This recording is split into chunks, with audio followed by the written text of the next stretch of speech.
Ahoy mateys! I have returned.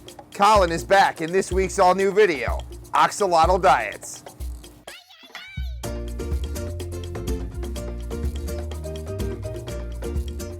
In today's video, we're going to be, of course, talking about axolotl / aquatic amphibian diets, but we're going to be really honing in on axolotls and some of your aquatic newts specifically. So we have one of our little guys here.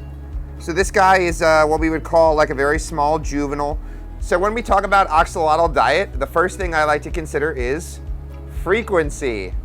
So frequency, how often are we feeding the animal? So when we're feeding axolotls, typically what we recommend is feeding 3 to 4 times per week. This, of course, is obviously going to be dependent on the age and size of your axolotl. So for very small axolotls and baby axolotls, those guys, of course, because of their rapid growth rate, are going to need a much higher caloric intake. So for those guys, you may be feeding every single day. However, for our larger adults, we generally feed about 3 to 4 days a week.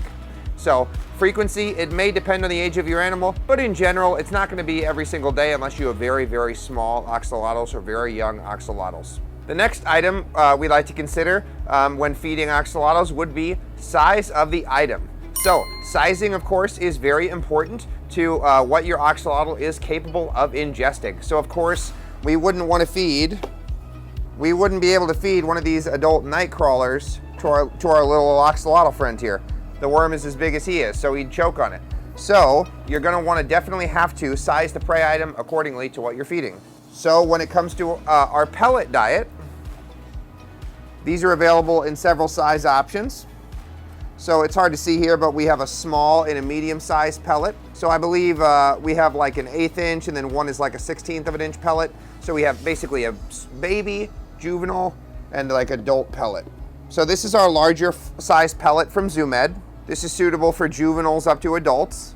So this is a medium size, it's hard to see there. And then we have the small, or what I call the baby pellet. So this is almost equivalent in size to like our super mini color pellets made by Omega 1, except this is a little bit different in the sense that these are actually soft pellets. So this food is gonna have a little bit higher of a moisture content, and also the nutritional content is very different than a fish food would be.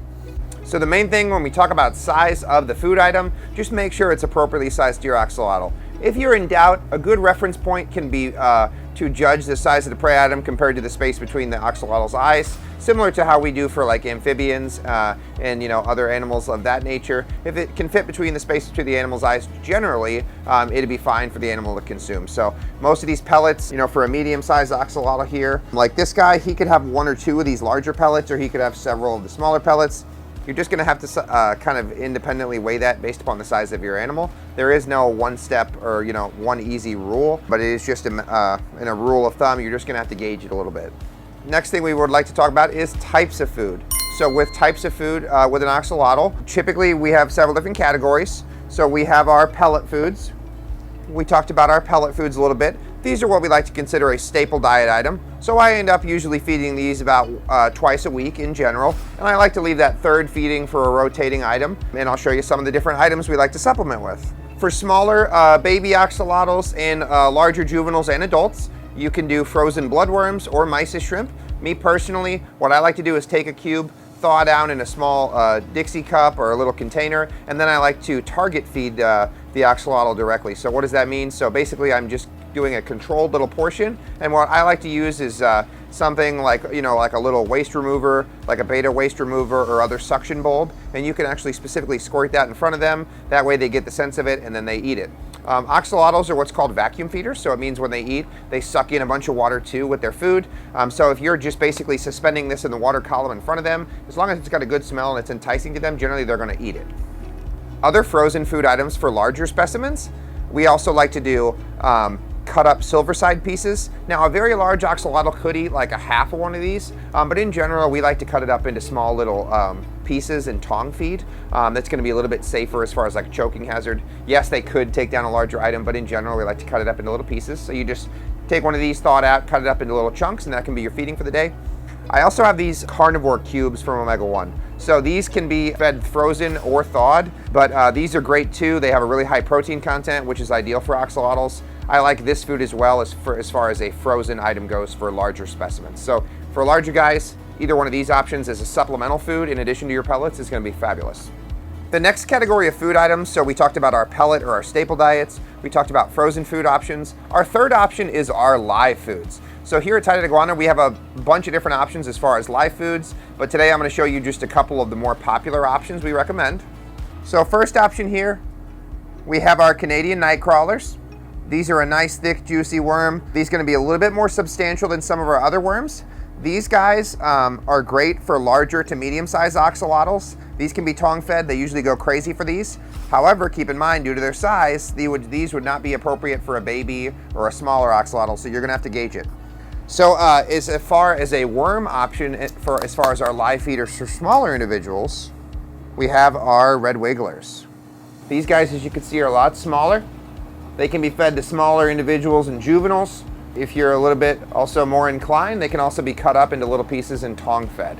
These are great as well as far as like axolotls. They tend to go through worms like crazy. They love worms. I don't know what it is, but they love them. One tidbit I like to recommend when you're feeding any of these types of worms too, I always like to give them a good rinse with water, get any of that soil debris or anything off there. It's not that it's gonna like really mess up your tank, I just like to keep my water as pristine as possible whenever I can. As far as we're talking about feeding here, one little tidbit I like to always mention on as well, keep in mind anytime you're feeding heavy, if you're feeding an excessive amount and the axolotl's not consuming that, keep in mind this is gonna affect your water quality.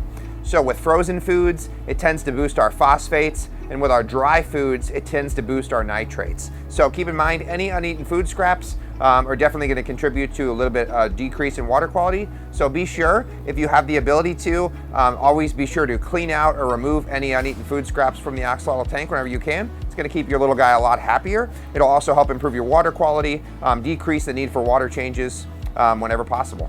When it comes to live food options for axolotls, people often ask as well, what about fish?